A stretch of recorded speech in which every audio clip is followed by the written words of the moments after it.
today, let's talk about how to get a high quality answer from an AI assistant. Okay, so there's basically three things that you can do per current techniques that we use to get a high quality answer again. So the first one is really prompt engineering in general, I'd say, but that has like smaller parts, like three smaller parts, which are basically how you create a prompt to the model, the system prompt to the model. That's basically about the role that the model will need to play. And also the second part is all of the facts that the model is going to need to answer the question that is from the user. And also the third thing there is to make sure the conversation history is also in the context, in the prompt to the model. So that's like the first technique. But as you might have thought already, the facts that the model is going to need might be a lot, and that's where RAG comes in. And RAG is basically a way to deal with a huge knowledge base. And what we do is we collect it all, clean it up, make sure it's in a very good shape, and we can chunk it up and you pass it to the model, get the vectors and store the vectors. And when a question comes, we can do a semantic search to our vector database and get all of the facts that relate to the question that we are going to pass into the model. So this is very helpful, as in the model gets just enough context to answer the question, instead of trying to put everything into the model, which is most of the time impossible or not practical. A good example for RAG would be you can pass a simple query. Let's say you are creating an AI assistant for IPF, and there is a number of departments at IPF, and let's say you are directing, the question is originally targeting front-end engineering, and you have all of the facts from IPF. So you need to find a way to collect all of the facts from that are about front-end. And how you do that is how RAG helps you to do that is by trying to search through the whole IPF knowledge base, and you will get all of the facts that are related to front-end engineering. Then all of these facts are going to be passed into the model, and hence the answer we expected, the response also will be in context, because the model will use all of the facts that you provided it with. Our third technique, which we also use every now and then, is fine-tuning. Fine-tuning is where you collect a lot of examples. Maybe in this case could be like question and answers, and you correct them, you curate them, you make them the way you want them to be. And this will be like examples of how you want your AI assistant to behave, right? And you pass all of them into the model in this process that we call fine-tuning. The model will adapt to the behavior that you have tried to present to it in this process of fine-tuning, with a lot of conversation, curated conversation, let's say. That's basically what we do in fine-tuning. There is also another technique that we can still say it's emerging, but it is proven to work very good, is using multiple agents. So in this case, you may have like agents that are experts on different things, or you could have a model that in my earlier example, you could have a model that answers the questions about front end, and another that answers about back end. But it doesn't end up there. You can also have a model, another agent, just before you respond to the user, and this agent will make sure the answers are compliant and do not contain harmful content, etc. Yeah, so this is like a very wide area. Like there's a lot of stuff that you can do. You can be as creative as you want, but using multiple agents has proven to be very useful in terms of ending up with very high quality answers. Okay, so let's say you are trying to create an AI assistant for Biashara Plus.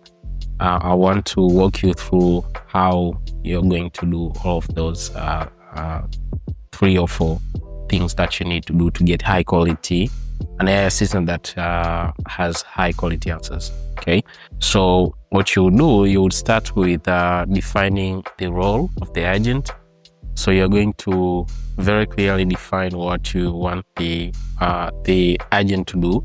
So that could be like you're a customer support agent. You do this and this. In this very example, you're a customer support agent, and your job is to help customers get what they want in a marketplace, and also help them when they get stuck in their application or payment or something like that. And then you will go into the facts, like how exactly the model is going to know all of the facts to answer the questions in that space that you've already defined earlier, right?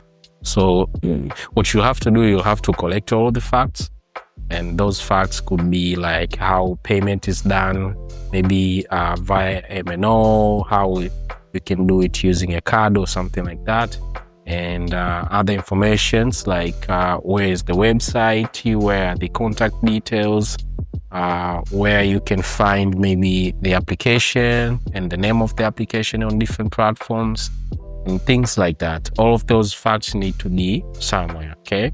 And for this case of Biashara Plus, for instance, you most likely you will find that you have a lot of facts, and maybe it's not going to be practical to say on every